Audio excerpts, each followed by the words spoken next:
Vendredi 26 novembre 2021. Bonjour à tous et bienvenue dans le 6h30 RTI 1 vous informe. L'inspection générale d'État a remis officiellement son rapport d'activité au président de la République, Alassane Ouattara. C'était hier jeudi au palais de la présidence de la République.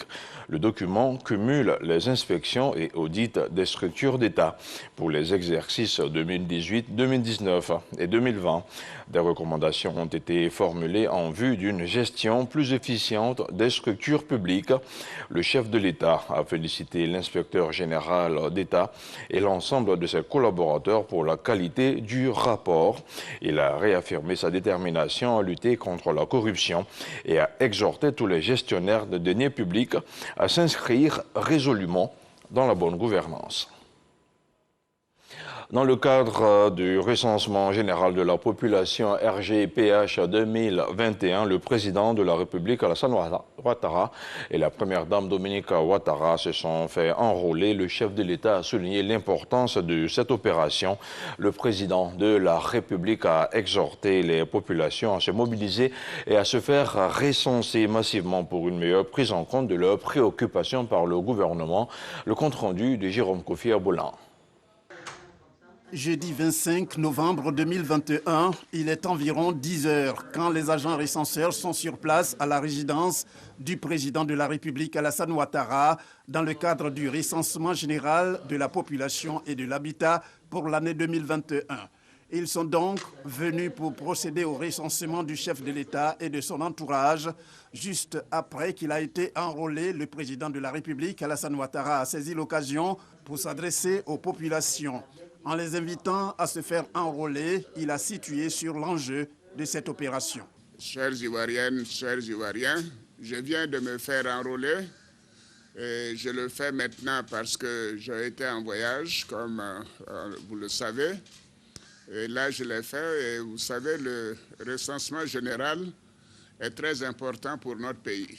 D'abord, ceci nous permettra d'avoir une idée assez précise de la population, de sa répartition sur l'ensemble du territoire, que ce soit dans les régions, dans les communes, dans les sous-préfectures, et également sur la base de ce recensement, nous pourrons procéder à la réévaluation du programme national de développement pour faire les investissements nécessaires en fonction de la densité de la population et nous assurer que partout nous avons tenu compte des desiderata de nos concitoyens. Donc je vous invite vraiment à vous faire recenser. C'est très important pour notre pays, c'est très important pour le gouvernement.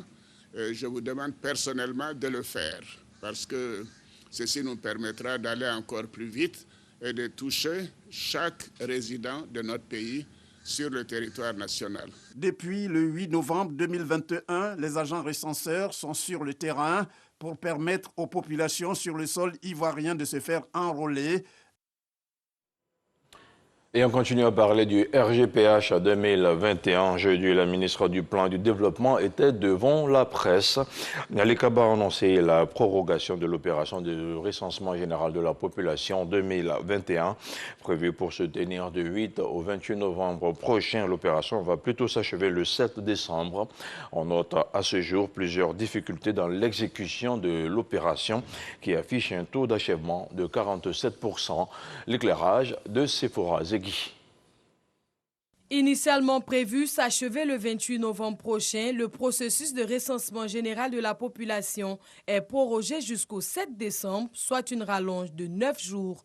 Le bilan à quelques jours de la fin de l'opération de dénombrement montre que plusieurs ménages n'ont pas encore été visités par les agents recenseurs et des populations entières ne sont toujours pas recensées. Pour permettre à toute la population de se faire recenser, le président de la République, son Excellence M. Alassane Ouattara, a autorisé une période de ratissage de 9 jours. Ainsi, l'opération de dénombrement va se poursuivre au-delà du 28 novembre pour s'achever le 7 décembre 2021.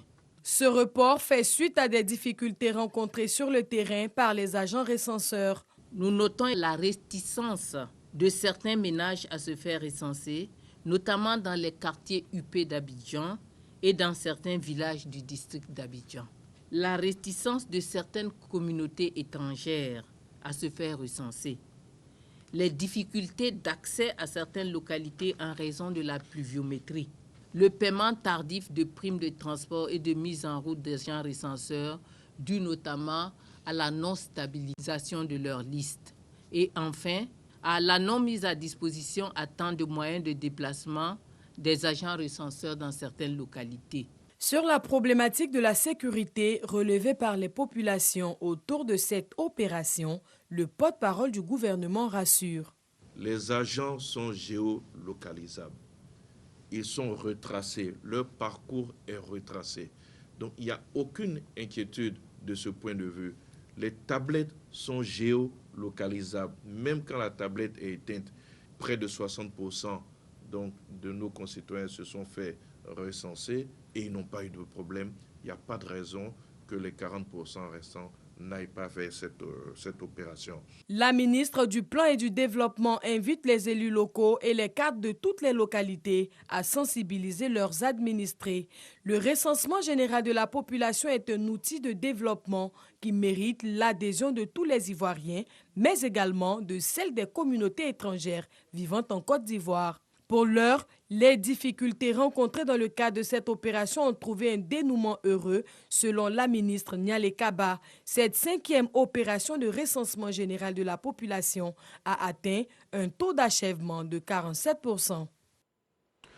On s'intéresse maintenant aux activités du chef du gouvernement. Le Premier ministre Patrick Achi est depuis le début de la semaine à Dubaï, dans les Émirats arabes unis. Il multiplie les rencontres et les séances de travail en marge de la grande exposition mondiale. Hier jeudi, Patrick Achi a pris part au Forum économique ivoirien, l'occasion d'attirer des investisseurs vers la destination Côte d'Ivoire, mais aussi de faire la promotion du secteur privé ivoirien. Alexis Ouedraogo est notre envoyé spécial à Dubaï. La Côte d'Ivoire est à Dubaï. Le pays prend part à l'exposition mondiale qui réunit plus de 192 pays et veut en tirer le plus grand bénéfice. Nous participons à Expo Dubaï 2020 avec une ambition claire, celle de valoriser le leitmotiv suivant: construire en Côte d'Ivoire le chemin de la nouvelle Afrique. Ce jeudi, au Waffle Palm Jumeirah de Dubaï, la journée économique ivoirienne a drainé du beau monde, des investisseurs tous azimuts. Nous comptons faire des projets d'investissement, d'import, d'export et de relations touristiques entre la Pologne et la Côte d'Ivoire. Quand on voit dans l'Ouest Afrique le pays de la Côte d'Ivoire et tout ce qu'ils ont à proposer, c'est assez impressionnant. Et ça donne envie d'investir de manière plus massive. Patrick Achi rassure les investisseurs quant aux dispositions mises en œuvre par l'État pour garantir leur implantation en Côte d'Ivoire. La volonté politique impulse beaucoup de choses. Et nous avons une volonté politique que j'ai exprimée. Nous avons également défini une stratégie. C'est-à-dire, nous avons identifié un certain nombre de secteurs dans lesquels nous avons des avantages comparatifs et compétitifs. Et pour cela, nous avons élaboré un code des investissements. Ce code d'investissement, pour les entreprises qui investissent dans ces secteurs-là, accorde un certain nombre de facilités. Pour renforcer son attractivité, le pays est bien engagé à relever deux défis, celui de la transformation de la gouvernance, mais surtout du développement du secteur privé. Dans tous les pays du monde, ce à quoi on assiste, c'est que les premiers marketeurs du secteur privé, c'est l'État. C'est bien l'État qui vend son secteur privé. C'est cette synergie entre l'État et le secteur privé qu'il faut effectivement développer. Et l'État compte aller plus loin avec les champions nationaux, faire que le développement du secteur privé s'appuie sur les entrepreneurs locaux. Ce secteur privé ne pouvait se développer avec la rapidité que nous souhaitions que si nous donnions la possibilité à des investisseurs étrangers, émiratis ou autres, en arrivant dans le pays, de trouver des partenaires avec lesquels ils puissent travailler, qui ont la connaissance du pays, qui sont dans des secteurs qu'ils connaissent et qui, en joignant, je dirais, leurs capitaux, leurs connaissances, permettraient d'aller beaucoup plus vite. Pour cela, donc, nous allons mettre en place ce programme de champions nationaux qui va couvrir l'ensemble du territoire national, identifier secteurs stratégiques et prioritaires par secteur, quels sont les chaînons manquants dans le pays, qui sont les acteurs, qui sont les chaînons qui existent et comment nous pouvons les assister pour qu'ils deviennent plus forts et plus grands. Demain, autre temps fort de cette semaine à l'Expo Dubaï, la journée nationale de la Côte d'Ivoire au pavillon secteur mobility en présence de plusieurs célébrités ivoiriennes. À bientôt à Abidjan, on vous attend. Merci à tous pour votre attention. À Abu Dhabi, la délégation conduite par le Premier ministre Patrick Hachi comprend 7 membres du gouvernement. Au cours du forum économique d'hier jeudi, un panel a été animé par 4 ministres. Chacun dans son style a tenté de séduire les opérateurs économiques émiratis à venir investir en Côte d'Ivoire. Les nombreuses opportunités d'investissement dans notre pays ont été présentées. Abuja, la capitale du Nigeria, a abrité récemment la 9e Assemblée générale de la mission de paix des Premières Dames d'Afrique, la MIPREDA. À l'issue des travaux, la Première Dame du Nigeria, Aïcha Muhammadu Buhari, a été portée à la tête de la mission. L'épouse du président nigérian entend redynamiser la MIPREDA pour en faire un véritable vecteur de paix sur le continent. Le compte-rendu de Mahama Traoré.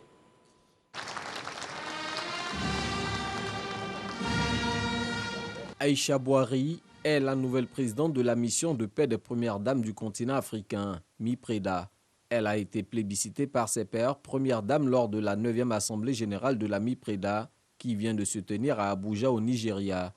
Seule candidate en lice pour cette élection, la First Lady du Nigeria dit compter sur le soutien des membres de l'organisation pour mener à bien cette mission, celle de lutter contre la pauvreté, l'insécurité, tout en œuvrant pour la paix et l'autonomisation des femmes du continent. Mon élection à ce poste est celle de toutes les femmes africaines, celle des zones rurales comme urbaines, pauvres ou riches.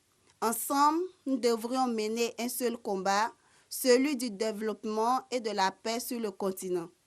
Une dizaine d'épouses de chefs d'État africains préparent à cette 9e Assemblée générale de la MIPREDA.